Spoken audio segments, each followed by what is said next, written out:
Et si je vous disais que tout ce que vous pensez savoir sur l'argent est faux, découvrez les secrets psychologiques qui transforment votre relation à l'argent et vous permettent de réussir grâce au livre « La psychologie de l'argent ».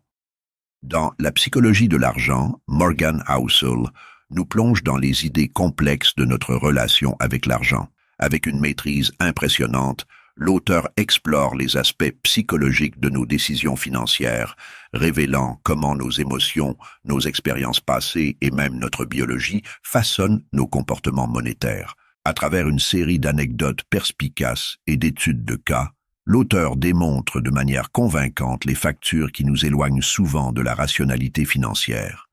De l'aversion à la perte, à l'illusion de contrôle, chaque chapitre offre un éclairage précieux sur les pièges mentaux qui jalonnent notre parcours financier. L'auteur nous raconte dans l'introduction 2 histoires. La première histoire parle de comment Ronald James Reed, un modeste mécanicien automobile dans une petite ville, est mort en 2014 à 92 ans avec un patrimoine de 8 millions de dollars. Tandis que la deuxième histoire raconte comment Richard Fuscone, ancien directeur général chez Merrill Lynch, s'est retrouvé sans argent et a eu ses biens saisis. En partant de ces 2 histoires vraies, que, a priori, tout oppose, l'auteur tire 18 leçons autour de la psychologie de l'argent. Ces 18 compétences et leçons à maîtriser pour comprendre le fonctionnement de l'argent sont détaillées dans les 18 chapitres du livre. Dans cette section, on vous propose un résumé des 18 leçons. Leçon numéro 1. Personne n'a la même expérience de l'argent. Nous avons tendance à extrapoler nos expériences avec l'argent comme une vérité pour le monde entier. Or, notre expérience de l'argent ne représente peut-être que 0,001% de tout ce qu'il s'est passé dans le monde. Selon nos expériences passées, nous allons avoir un a priori particulier sur l'argent. Par exemple, si vous êtes né dans les années 70, vous avez vu l'explosion de la valeur du S&P 500. Elle a été multipliée par 10 en 20 ans. Par contre, si vous étiez né 2 décennies plus tôt, au début des années 50, alors vous avez vu ces mêmes actions ne rien donner pendant 20 ans. Selon votre année de naissance, vous allez donc avoir une première impression très différente du marché boursier. Dans le premier cas, votre a priori vous dit que c'est la ruée vers l'or et qu'il y a beaucoup d'argent à s'y faire. Dans le second, que cela ne sert à rien d'y placer son argent. Et il ne s'agit que d'un court exemple. En fonction de votre lieu de naissance, de vos expériences personnelles et de nombreux autres facteurs, votre vécu de l'argent va différer. Ce changement d'expérience avec l'argent va modifier votre vision de l'argent. Leçon numéro 2. La chance et le risque sont des facteurs importants. En 1968, Bill Gates et Paul Allen étaient étudiants à l'université de Lakeside vers Seattle. C'était la seule université du monde à posséder un ordinateur. Aujourd'hui, les 2 amis estiment que sans cette chance, Microsoft n'aurait certainement jamais vu le jour. Mais ce que l'histoire ne dit pas, c'est qu'ils étaient en réalité 3. Kent Evans, un étudiant bien plus brillant qu'eux, s'est malheureusement tué en montagne quelques années plus tard. Sans cet accident, c'est certainement lui qui aurait créé Microsoft. De son côté, Bill Gates a été extrêmement chanceux de se trouver dans la seule université équipée d'un ordinateur. La chance et le risque sont 2 éléments extrêmement difficiles à quantifier quand il s'agit de gagner de l'argent. Notre réussite est-elle liée à de véritables compétences et bons choix ou à un coup de chance? En cas d'échec, avons-nous pris les bonnes décisions et sommes-nous victimes d'une mauvaise conjoncture? Il n'y a pas de réponse miracle. Cependant, lorsque l'on analyse les succès et les échecs financiers d'autres personnes, il faut faire très attention à ne pas sous-estimer la part de chance et de risque. Et lorsque l'on investit soi-même, il faut toujours prévoir que le risque est là. Faites toujours en sorte qu'un investissement qui échoue ne vous ruine pas. Leçon numéro 3. On en veut toujours plus. Morgan Housel raconte l'histoire d'un jeune orphelin indien démuni, Rajat Gupta. Il est parti de rien et a réussi à se hisser en tant que PDG de la prestigieuse société de conseil McKinsey. En quittant son poste en 2007, Sa fortune était estimée à 100 millions de dollars. Pourtant, Rajat a eu les yeux plus gros que le ventre. Il en voulait toujours plus. Il voulait devenir milliardaire. Alors, en entendant parler d'un futur investissement avant qu'il n'ait lieu, il a décidé de commettre un délit d'initié et d'acheter des actions avant qu'elles ne prennent de la valeur. Cette information lui a rapporté 17 millions de dollars et un procès qui a ruiné sa carrière et sa réputation. Il ne faut pas risquer de perdre tout ce que l'on a et dont on a besoin pour quelque chose que l'on n'a pas et dont on n'a pas besoin. Plus on gagne d'argent, plus notre objectif monétaire va augmenter. Et il peut être très difficile de s'arrêter, car il y aura toujours quelqu'un de plus riche que nous. Mais à un moment donné, il faut savoir dire stop. Leçon numéro 4. Le secret et le temps. Regardons dans le détail la fortune de Warren Buffett. En 2020, à ses 90 ans, elle s'élevait à 84,5 milliards de dollars. Mais la majeure partie de cette somme a été gagnée sur la deuxième moitié de sa vie. 84,2 milliards depuis ses 50 ans, 90,5 milliards depuis ses 65 ans. Autrement dit, il n'a gagné que 3 milliards de dollars pendant les 65 premières années de sa vie et 90,5 milliards de dollars en 25 ans, de ses 65 à 90 ans. Ça, c'est parce que les intérêts composés fonctionnent de manière exponentielle et non pas linéaire. Et d'ailleurs, ce n'est même pas le plus grand investisseur de tous les temps. Ce n'est que le plus riche. Jim Simons, qui dirige le hedge fund Renaissance Technology, a un meilleur rendement annuel. Mais comme il n'a commencé à investir qu'à ses 50 ans, il n'a pas eu le temps de bénéficier de la puissance des intérêts composés. Bien investir, ce n'est pas obtenir un rendement exceptionnel, c'est obtenir un rendement correct sur la plus grande durée. Leçon numéro 5. Le plus difficile n'est pas de devenir riche, mais de le rester. Beaucoup de personnes qui deviennent riches sur un coup de chance n'arrivent pas à le rester. C'est par exemple le cas du trader Jesse Livermore. Il s'est enrichi suite à un bon pari financier en 1929. Ce succès lui a donné des ailes et un énorme excès de confiance. 4 ans plus tard, persuadé de sa supériorité, il a tout perdu dans des investissements hasardeux avant de se suicider. Jesse était indéniablement bon pour devenir riche, mais il était mauvais pour rester riche. Pour rester riche, il faut avoir conscience du fait qu'une partie de notre succès peut être liée à de la chance et que donc on ne pourra probablement pas le reproduire à l'identique. Cela implique donc d'être financièrement solide. Ne misez pas tout dans des actions qui, en cas de chute du marché, seraient revendues à bas prix. À la place, prévoyez-vous toujours un matelas de sécurité pour passer ces moments difficiles. De même, gardez en tête que vous aurez beau faire le plus beau plan qui existe, il ne se passera pas comme prévu. Prévoyez donc des marges de sécurité au cas où. Leçon numéro 6. C'est la minorité extraordinaire qui compte. On imagine souvent qu'une entreprise qui réussit ou qu'un investisseur à succès ne rencontre que des réussites. En réalité, ce ne sont toujours que quelques rares éléments qui apportent la majorité des revenus. Prenons l'exemple de Disney. Ils ont produit près de 400 dessins animés qui n'ont pas rapporté grand-chose avant de produire Blanche-Neige et les 7 nains qui les a propulsés. Plus récemment, en 2018, Apple et Amazon représentaient 13% du rendement des 500 plus grosses entreprises américaines.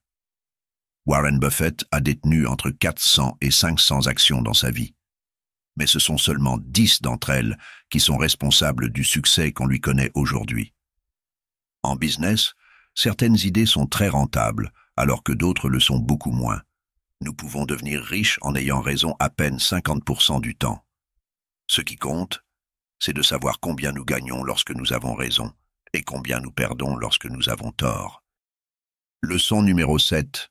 Les biens matériels ne font pas le bonheur. Depuis les années 50, la consommation mondiale a considérablement augmenté. Nous achetons plus de biens matériels car nous nous enrichissons et la mondialisation a favorisé les échanges internationaux. Ceci dit, nous ne sommes pas plus heureux aujourd'hui que nous ne l'étions avant. Nous sommes plus riches, certes, mais cela ne se traduit pas par un plus haut niveau de bonheur. D'après le psychologue Angus Campbell, c'est parce que les biens matériels ne font pas le bonheur. Ce qui compte, c'est le sentiment d'avoir le contrôle sur sa vie. L'argent n'est pas ce qui compte, mais représente donc un moyen pour l'atteindre. La richesse donne plus d'indépendance. Nous sommes moins soumis aux aléas du chômage et de la vie, nous pouvons nous dégager plus de temps disponible, etc. Et c'est du contrôle de notre temps que vient le sentiment de bonheur. Votre argent ne doit pas être utilisé pour vous acheter le nouveau gadget à la mode, mais plutôt pour vous rendre libre d'utiliser votre temps comme bon vous semble. Leçon numéro 8. Vos biens matériels n'impressionnent que vous. Nous imaginons souvent que gagner de l'argent, conduire une belle voiture ou porter des vêtements de luxe nous rendra plus cool, plus désirable, que les passants nous regarderont avec envie et désir. En réalité, ils ne regardent que la voiture ou les habits en s'imaginant à votre place. Ils ne vous désirent pas ou ne vous trouvent pas cool. Ils veulent juste conduire votre voiture à votre place. Avoir une grande maison ne vous apportera pas le respect que vous pensez. Elle n'impressionne personne autant qu'elle vous impressionnera. La seule chose que ces signes de richesse font est de renvoyer aux autres leur désir d'être riches et de les posséder. Si vous voulez être respecté, préférez l'humilité, l'empathie et la gentillesse. Leçon numéro 9. La véritable richesse est la prospérité. En 2014, Rihanna a frôlé la faillite et a poursuivi son conseiller financier. Ce dernier a déclaré « Était-il vraiment nécessaire de lui dire que si on dépense de l'argent dans des choses, on finit par avoir des choses et non de l'argent? En réalité, les gens ne veulent pas être millionnaires, ils veulent dépenser 1 million d'euros. Et ce n'est pas du tout la même chose. Nous confondons souvent richesse et prospérité. La richesse est ce que nous voyons, les belles voitures, les grandes maisons, etc. La prospérité, elle, est cachée. C'est l'argent non dépensé et qui servira plus tard. Le monde est plein de gens qui semblent modestes, mais qui, en réalité, sont prospères. Mais nous trouvons aussi plein de personnes qui ont l'air riches, mais qui terminent les mois de justesse.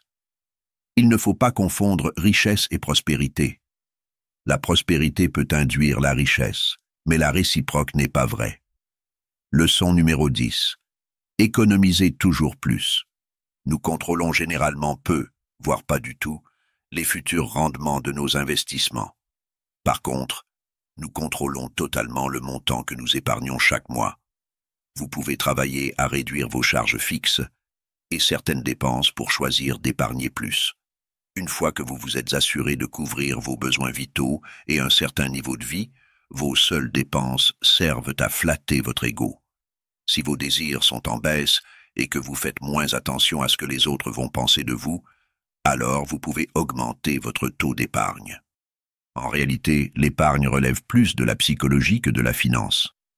En économisant régulièrement pour vous construire un matelas de sécurité, vous vous mettez à l'abri d'éventuels coups durs et vous vous donnez les moyens de saisir d'autres opportunités, changement de travail, investissement futur, etc.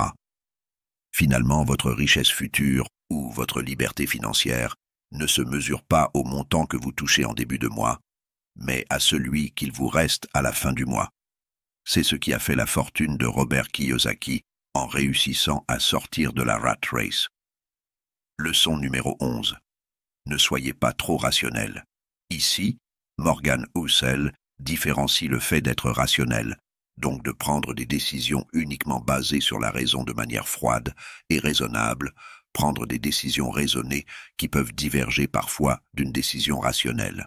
Par exemple, des chercheurs ont réussi à démontrer que, si vous êtes un jeune investisseur, vous avez tout intérêt à investir avec un levier de 2. Au pire, vous allez couler votre portefeuille, mais vous aurez largement le temps de vous refaire. Le jeu en vaut la chandelle. À la place, l'approche raisonnée est l'idée de suivre une stratégie imparfaite, mais qui vous permettrait de rester dans la course le plus longtemps possible. Nous l'avons vu dans la leçon 4. Le temps est un grand facteur de succès. Leçon numéro 12. Le monde est plein de surprises. Souvent, nous utilisons l'histoire pour tenter de prédire le futur. Le problème, c'est que le monde change et évolue constamment. Des événements imprévisibles arrivent, guerres, catastrophes naturelles, etc. Et nous ne pouvons pas réellement s'y préparer.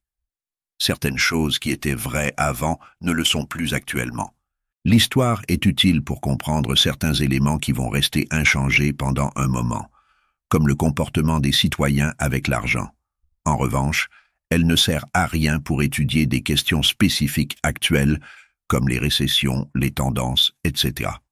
Autrement dit, n'essayez pas de prédire le futur de la récession actuelle en vous basant sur les précédentes, car il y a de nombreux éléments uniques en ce moment, tout comme il y en avait d'autres avant.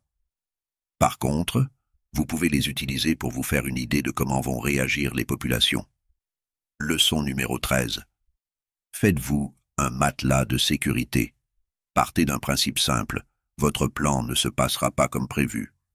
Du coup, il est important que vous prévoyiez dès maintenant un matelas de sécurité pour amortir d'éventuelles pertes.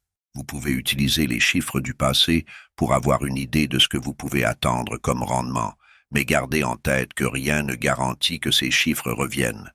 Vous devez prévoir une marge d'erreur dans vos calculs. Il en va de même lorsque vous économisez pour un projet futur bien défini. Prévoyez un léger surplus, car il est fort probable que le tout vous coûtera plus cher que prévu. Pour la plupart des personnes, le risque numéro 1 est que l'on se trouve dans une situation de dépendance immédiate par rapport à notre salaire mensuel. On l'attend en début de mois pour être en mesure de payer nos dépenses les jours suivants. Il suffit que ce chèque ait un peu de retard, ou pire que l'on perde notre emploi, pour nous mettre dans une situation très compliquée. Leçon numéro 14. Tout le monde change, même vous. Acceptez l'idée que vous allez changer tout au long de votre vie. Vos objectifs actuels ne sont probablement pas ceux que vous aviez il y a 10 ans, tout comme ceux que vous aurez dans 10 ans différeront de ceux d'aujourd'hui.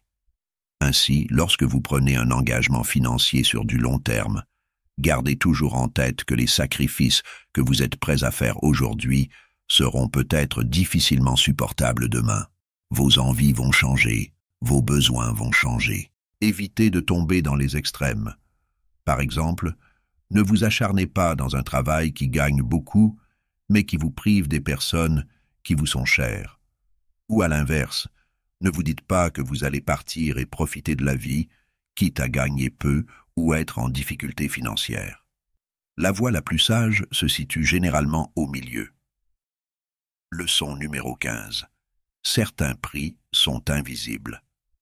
Tout a un prix, mais tous les prix n'apparaissent pas forcément sur l'étiquette. La fortune a un prix. Il y a d'abord le prix financier constitué principalement des impôts. Mais il y a aussi le coût moral qu'assume un patron d'entreprise, par exemple, comme le poids des responsabilités. S'il fait une fausse manœuvre, il pourrait faire perdre de l'argent à l'entreprise et devoir licencier des salariés. Du côté des entrepreneurs, il y a le coût de la liberté. Stress et incertitude quant à l'arrivée de sa prochaine paie, protection sociale limitée, doutes et regrets. En finance, avoir un rendement annuel bon sur de nombreuses années revient généralement à acheter des actions et les garder dans son portefeuille, y compris en période baissière. Pourtant, certains petits malins préfèrent acheter et revendre à des moments judicieux. Or, d'après une étude de Morningstar, les investisseurs qui font cela sous-performent d'environ 0,5% par an. C'est le prix invisible. Leçon numéro 16. Certains ne jouent pas au même jeu que vous. Lorsque vous parlez d'argent avec quelqu'un, pour un emprunt, un investissement, un conseil, gardez toujours en tête que vous ne jouez pas tous au même jeu. Tout le monde veut atteindre sa propre liberté financière. Des traders qui sont habitués à garder les actions sur le long terme ne vont pas avoir les mêmes références que ceux qui les échangent rapidement. Lorsque vous faites un emprunt à la banque, votre objectif est de le payer le plus vite possible, alors que la banque va chercher à maximiser la durée de remboursement et donc le coût de l'emprunt. Le rôle d'un médecin est de vous soigner. Pourtant, il gagne de l'argent lorsque vous n'allez pas bien. Dans le monde, et surtout dans celui des affaires, les intérêts de toutes les personnes autour de la table ne sont pas forcément alignés. Ainsi, Pour prendre la meilleure décision et comprendre les différents jeux d'influence, vous devez être conscient de la manière dont l'autre gagne sa part du gâteau. Leçon numéro 17. L'attrait pour le pessimisme. On se méfie facilement d'une personne trop optimiste car elle ressemble à un vendeur qui ferait la promotion d'un nouveau produit miracle. À l'inverse, une personne pessimiste ressemble à un ami qui nous veut du bien et nous dit la vérité cachée.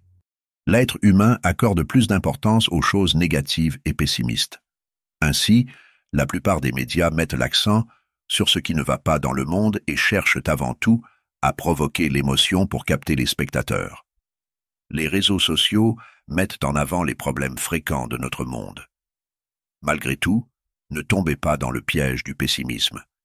Si le marché augmentait de 300% en 5 ans, nous n'en parlerions pas, alors qu'une chute de 50% en 6 mois ferait les gros titres. Leçon numéro 18.